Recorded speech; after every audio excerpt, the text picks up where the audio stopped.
A baronesa Inês da Luz finalmente encontrou a liberdade, mas o pingente de ouro no cofre guardava mais do que um título.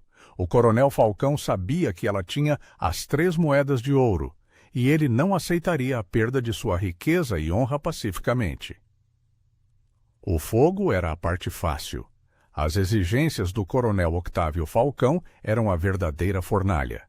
O calor subia em ondas, distorcendo o ar seco do sertão e fazendo Inês da Luz, de 32 anos, apertar os 2 filhos contra o corpo. O cheiro denso e sufocante de madeira queimada, palha úmida e gordura de porco carbonizada pairava sobre o pequeno povoado de Santa Rita. A madeira do seu barraco, velha e ressequida por anos de sol causticante, estalava e gemia, enquanto as últimas vigas desabavam em uma nuvem de cinzas finas. A única coisa que Inês conseguia ver por entre as chamas lambentes era a mancha mais escura onde ficava o baú. O seu segredo, ainda lá, provavelmente seguro pelo peso do metal, mas por pouco tempo. Uma tragédia, viúva Inês. Uma tragédia de fato. A voz grave e aveludada do coronel Octávio cortou o crepitar do fogo. Ele se aproximou, não a cavalo, mas a pé, o que já era uma anomalia, indicando que a situação era grave. Seu casaco de linho, claro demais para as poeirentas estradas do Pantanal, estava intocado.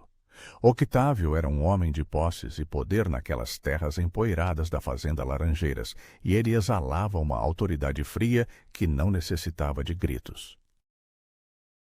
O couro das suas botas lustrosas rangia na terra solta, um som duro e intrusivo. Inês levantou o rosto, que a fuligem e o suor já cobriam. Os olhos dela, cansados pela perda recente e pelo medo iminente, fixaram-se nos dele. Não sobrou nada, coronel, nada. Bobagem, minha cara. Sempre sobra algo para uma mulher bonita e desamparada como a senhora. Ele sorriu e o sorriso não alcançou seus olhos, que pareciam pedras de obsidiana polida. Seu marido, o pobre Elias, era um tolo. Devia a mim e agora, por lei, essa dívida é sua, junto com estas crianças. O da frase gelou Inês mais do que o vento frio da madrugada que agora soprava, tentando em vão dispersar o calor do incêndio. Octávio não estava ali para lamentar, estava ali para cobrar, e a moeda de troca era ela mesma. Embaixo do braço, ele segurava um objeto que parecia um cachimbo de prata finamente trabalhado. Um pequeno detalhe que Inês reconheceu com um calafrio. Pertencia a Elias. Ele o havia recuperado, e isso era uma ponta solta perigosa. Sua dívida é grande, Inês. O aluguel da terra, os empréstimos. Ele fez um gesto desdenhoso em direção ao monte de cinzas fumegantes. Mas sou um homem justo e necessito de uma dama para adornar minha casa e cuidar do meu nome. Case-se comigo, aceite meu teto e meu sobrenome, e eu perdoarei tudo. Suas crianças serão protegidas e sua honra estará intacta. Caso contrário. Bem, o desamparo social na corte de Dom Pedro II não é gentil com viúvas pobres e endividadas. A palavra casamento soou como uma sentença de morte, mas a menção da honra e dos filhos fez o coração de Inês bater no peito como um tambor apressado. Ela sentiu o cheiro de fumaça de cedro subir de novo, mais sutilmente agora, e soube que a memória olfativa era um aviso. O baú. Ela tinha que chegar ao baú. Não seja precipitada, coronel, Inês respondeu, tentando manter a voz estável, mas o sabor amargo da fuligem tornava a tarefa difícil. É muita generosidade para uma mulher que acaba de perder tudo. Preciso de um dia para chorar Elias e arrumar meus pensamentos. E há uma coisa. Octávio ergueu uma sobrancelha, os lábios apertados em impaciência. Ele balançou levemente, o cachimbo de prata na mão. O que, Inês? O que pode ser mais importante do que um teto? Um pequeno baú de ferro, ela disse, apontando para o centro das cinzas. O metal ainda estava incandescente. Continha a última lembrança que meu Elias me deixou. Uma pequena foto de família. Permita-me recuperá-lo quando esfriar. Apenas isso, coronel. E então, Darei minha resposta. 32 horas.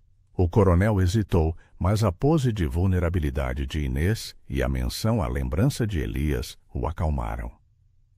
Ele pensou em uma sentimentalidade de mulher, não em um segredo que pudesse mudar o jogo. 32 horas, então. Ele concordou, guardando o cachimbo de prata no bolso interno do casaco, um movimento que pareceu mais uma ostentação do que uma ação prática. Mas amanhã à noite, Inês, à luz de uma nova lua, estarei na fazenda Laranjeiras à sua espera. Não me faça esperar, e não tente fugir. Eu possuo estas terras. Seus filhos precisam de um nome, e você precisa de mim. Ele se virou e se afastou, o ranger das suas botas ficando cada vez mais distante. Inês continuou a olhar para as ruínas, mas agora ela via mais do que cinzas. Via o caminho estreito entre a vergonha total e uma liberdade ainda não conquistada. O baú de ferro a esperava, um objeto mudo e queimado, que continha não a foto de família, mas sim o único documento capaz de destruir o poder do coronel e de garantir seu futuro. Ela sentia o medo correr em suas veias, mas a determinação era um veneno mais forte. O coronel Octávio a subestimara, pensando que a única coisa que ela escondia era a fragilidade. Mas a verdadeira ameaça jazia sob a terra chamuscada. O que o baú guardava era muito mais volátil do que qualquer pólvora. Inês esperou até que o sol da manhã do dia seguinte, uma esfera laranja e impiedosa, estivesse alto o suficiente para secar o orvalho na terra, mas não para cozinhar o metal. O cheiro de cinzas molhadas era pesado e metálico, misturando-se ao aroma adocicado e distante das flores de maracujá da vizinhança. Ela precisava de ajuda, mas não podia confiar em ninguém naquelas terras onde o coronel Octávio Falcão era a lei. Ela estava sozinha e o peso da situação era tangível, como o cascalho quente sob seus pés descalços. As crianças, José, de 9 anos, e Maria, de 7, estavam com a vizinha, Dona Sinhá, que tinha prometido mantê-los ocupados com a colheita de feijão na sua pequena horta. José, o mais velho, tinha fixado o olhar em Inês com uma seriedade além de seus anos quando ela prometeu voltar em breve.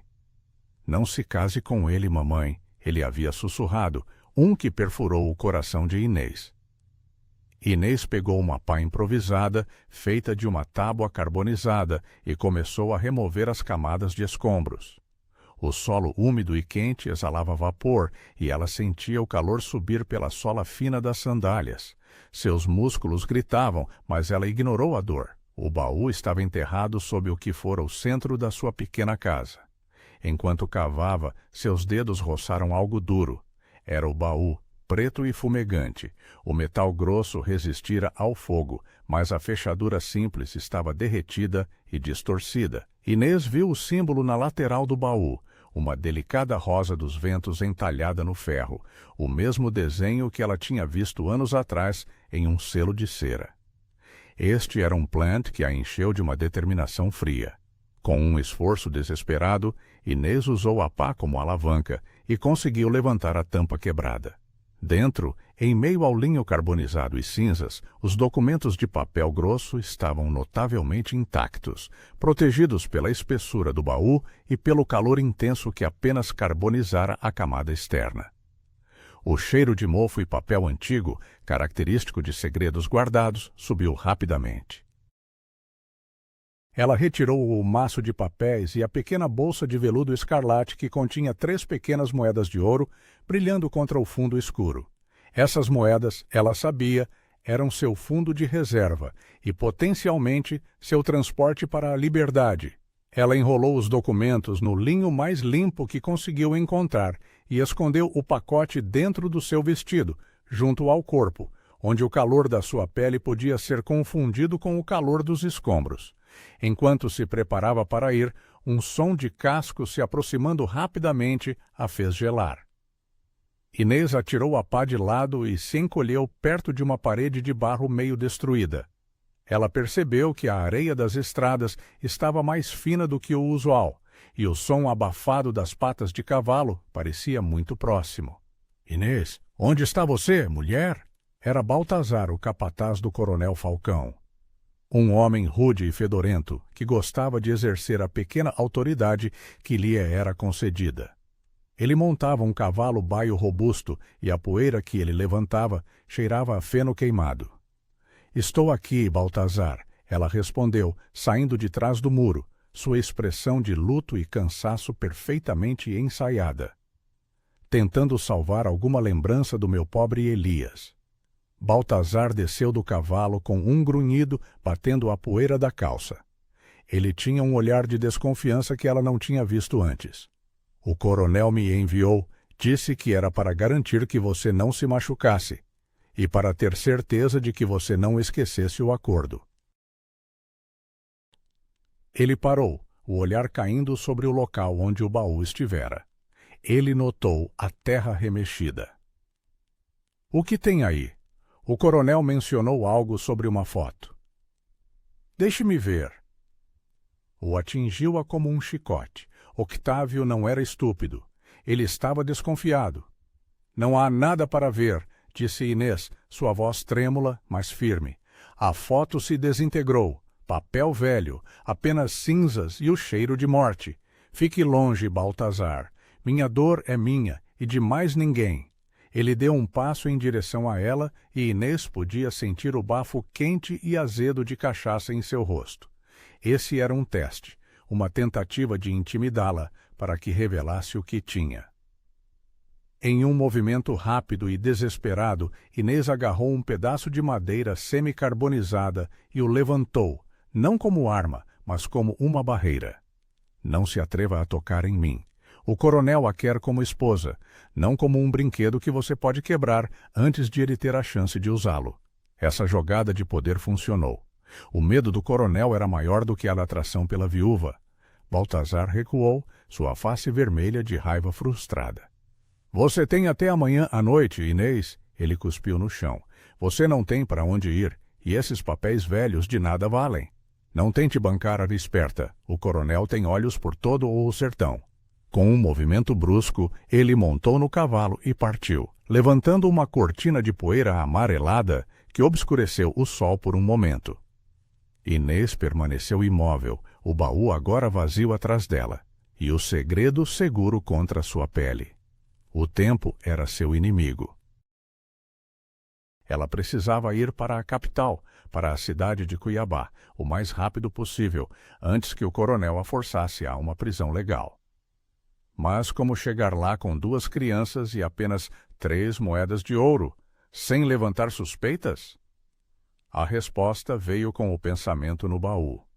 Se o coronel a queria como esposa, ele a procuraria na sua fazenda Laranjeiras. Ela tinha que aparecer lá, mas não para o casamento. Tinha que usá-lo como o palco final. Inês sabia que a viagem para Cuiabá era impossível com o tempo de que dispunha. 32 horas mal davam para chegar à cidade vizinha de Corumbá, e o risco de ser interceptada nas estradas poeirentas era enorme.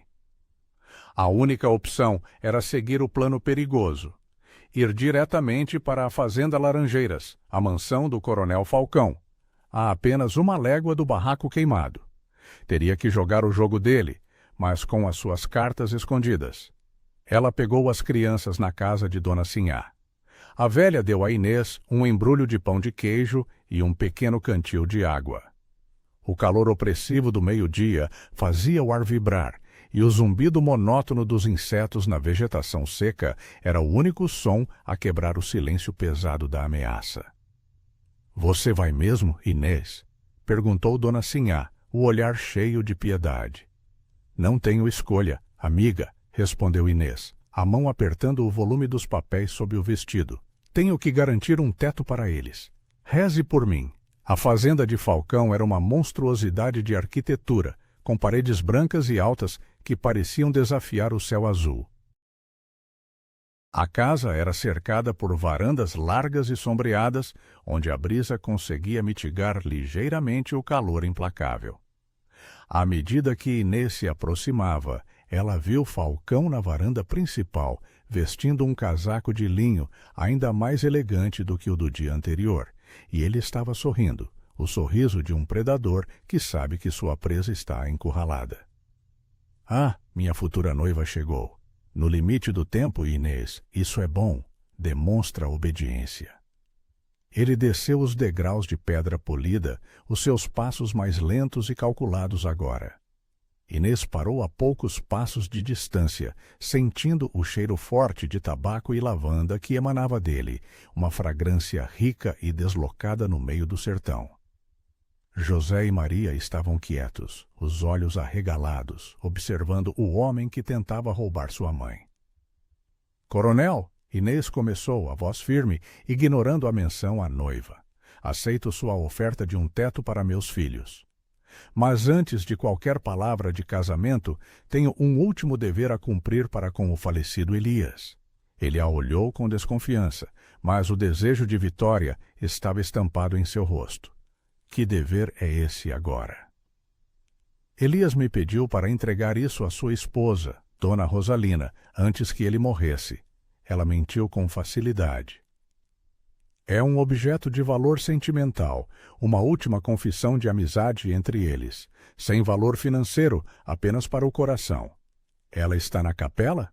O fez Falcão hesitar. Sua esposa, Rosalina, era uma sombra reclusa e doente, que passava a maior parte do tempo na pequena capela da fazenda, construída sob uma enorme mangueira centenária. Ele não gostava de Inês perto de Rosalina, mas a mentira sobre a da amizade com Elias era engenhosa, apelando ao decoro social que ele tanto prezava. E ele não podia negar um último desejo de um morto diante dos seus capangas que observavam a cena. Vá, então, ele disse secamente, acenando com a mão para a capela que ficava à direita da casa. Mas meus homens a acompanharão, e não demore, o padre chega ao pôr do sol. Inês se virou, levando José e Maria consigo. Ela sentiu os olhos dos dois capangas nas suas costas, dois homens brutamontes com o couro áspero dos coldres visíveis em suas cinturas. O chão sob a mangueira era úmido e fresco, um alívio para os pés. A capela era pequena e escura, com um forte cheiro de velas de cera e incenso antigo. Dona Rosalina estava sentada em um banco de madeira, uma figura pálida e magra, vestindo rendas pretas que pareciam engoli-la. Minha senhora, disse Inês, ajoelhando-se brevemente, Elias me pediu para entregar-lhe uma lembrança, algo para confortar seu coração. É um segredo que ele não queria que o coronel soubesse, pois se trata de uma promessa antiga. Está aqui. Inês estendeu o cachimbo de prata, o plant que ela reconheceu nas mãos de Falcão no dia do incêndio, tirando-o rapidamente do seu próprio casaco. Ela havia roubado o objeto da mesa lateral da varanda, enquanto Falcão estava ocupado dando ordens. O capataz deu um passo à frente. O que é isso? O cachimbo favorito de Elias, respondeu Inês, falando apenas com Rosalina. Ele disse que sua amizade era a única coisa que o aquecia, e ele disse que a senhora entenderia a verdade que ele sempre escondeu.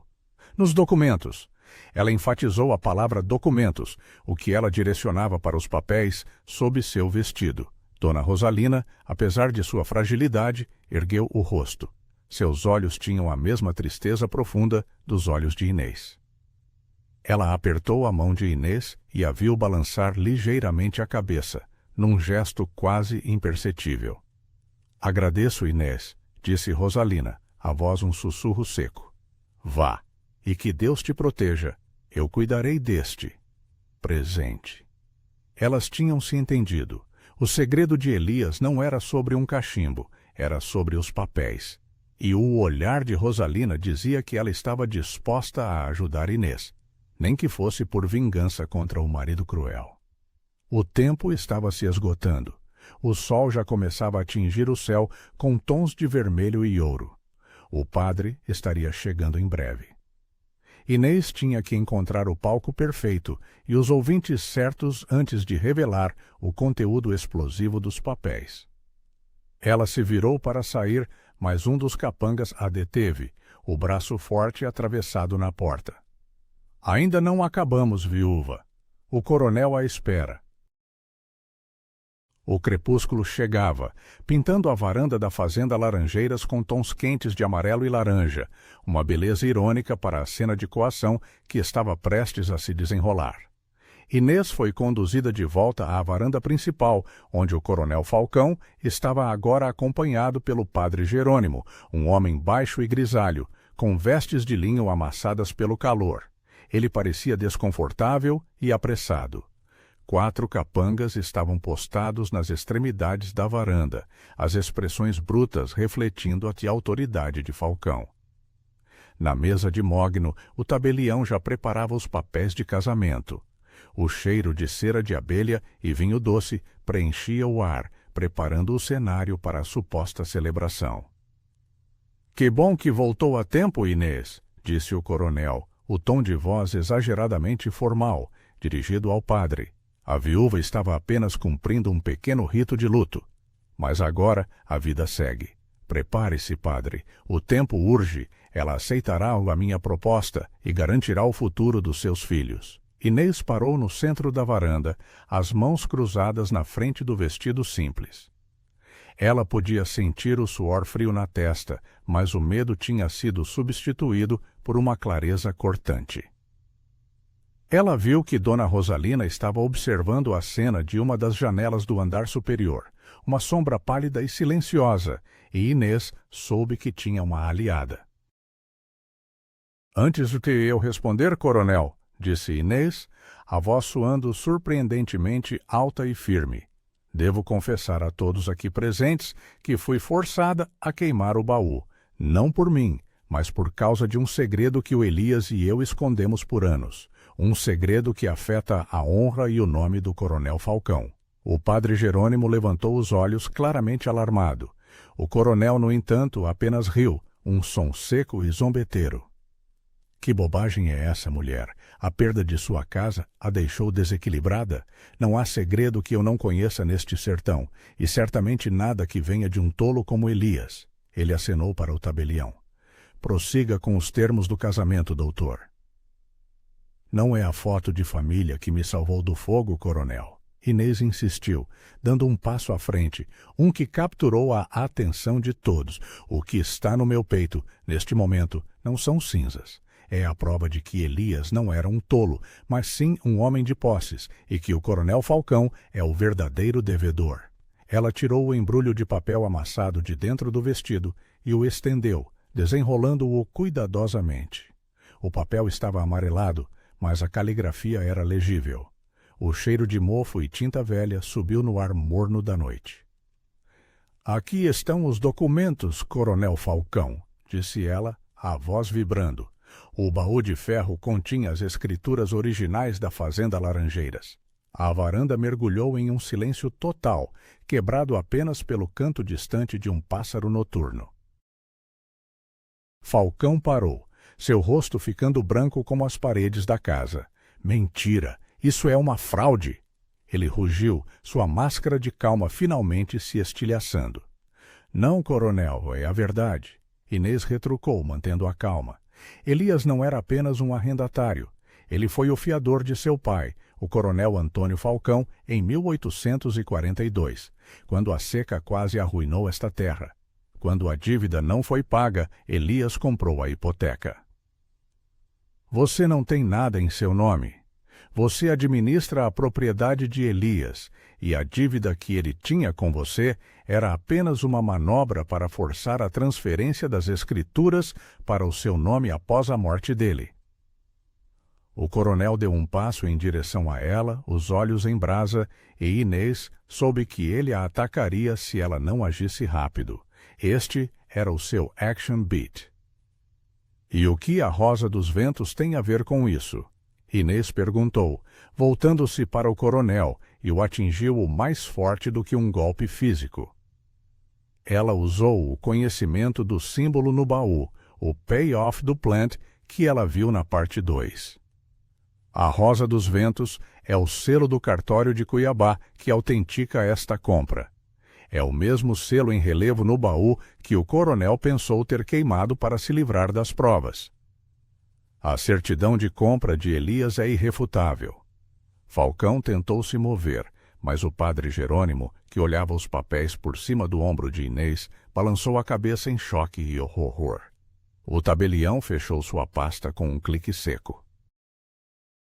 Senhor coronel, disse o tabelião a voz tensa, a autenticidade destes papéis e os selos são inquestionáveis, e as datas coincidem com o período que o senhor herdou uma propriedade já hipotecada. O coronel Octávio Falcão, o homem mais poderoso de Santa Rita, estava desmascarado. Seu poder era uma fachada. O casamento forçado não a faria sua esposa, faria dela a dona da sua casa.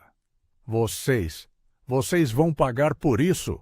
Falcão gritou virando-se para os capangas, mas eles já estavam recuando, o medo da lei e da perda de um emprego seguro superando a lealdade ao patrão falido. Não, coronel, Inês disse com uma calma mortal. Nós não vamos pagar, o senhor vai, pelos anos de arrendamento, pela coação e pelo barraco que o senhor mandou incendiar. O colapso da autoridade do coronel Octávio Falcão foi rápido e total, como um castelo de areia levado pela maré. A sua fúria deu lugar a um pânico frio quando percebeu a profundidade da sua ruína. O padre Jerônimo e o tabelião mantinham uma distância respeitosa de Inês, mas de horror calculado do coronel, cujas mãos tremiam abertamente. Isto não vai ficar assim! Você não pode provar que mandei incendiar aquela pocilga! Falcão berrou, apontando o dedo acusador para o rosto de Inês. O som estridente de sua voz quebrou a decência do crepúsculo. Não preciso provar o incêndio para tomar posse, coronel. Inês respondeu, a serenidade dela um contraste gritante com a sua histeria. A posse desta fazenda é minha por direito de compra desde 1842, e o senhor tem usado e abusado desta terra por 10 anos. A prova de que o senhor estava desesperado para forçar o casamento e destruir as provas está aqui. Ela continuou, agitando os papéis. Mas a sua confissão sobre a dívida do meu Elias e a sua ameaça contra a minha honra já são crimes civis suficientes para a corte de Cuiabá. Foi então que Dona Rosalina apareceu na varanda. Ela estava pálida, mas sua postura era surpreendentemente ereta.